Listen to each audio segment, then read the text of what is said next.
Many different industries are dealing with some extreme impacts from the coronavirus pandemic. That includes South Dakota's largest industry, agriculture. In tonight's Your Money Matters, a look at what the state's livestock producers are facing during this pandemic.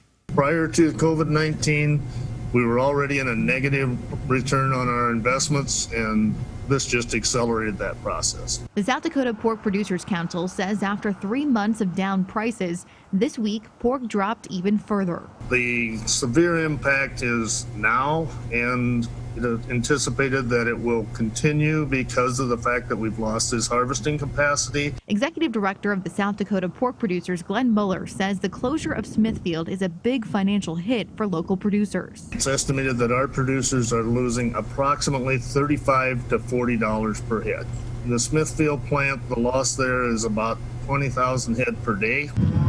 Cattle prices have also dropped, costing beef producers about 10% of the value of their herd. Those feedlot guys work on a very small margin.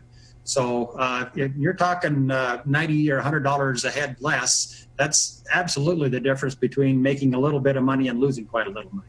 So it's just money right out of their pockets at that point. Both beef and pork industries fear this is just the start of a long downfall in the market due to the continued shift of business in this pandemic. We've had a shift from bacon being now in surplus because the bacon product that we produce is 70% used in food service, which has also been extremely impacted. The difficult thing about beef is it's one of the more expensive protein sources. Chicken and pork are quite a little cheaper, and when people are suffering financially with their own personal finances, they're not going to look to beef. They're going to have to buy something else. Producers fear it could take a long time for these down livestock markets to recover. Probably in for some pretty tough couple of years here, if not more.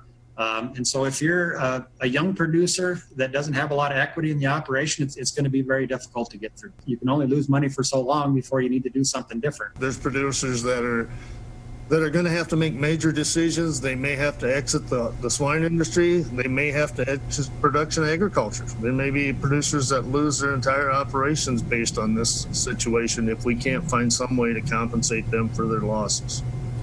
Right now, it is unclear whether any of the federal aid package already passed will help livestock producers. President Trump and Agriculture Secretary Sonny Perdue are working on a relief package that could provide $16 billion just for America's farmers and ranchers.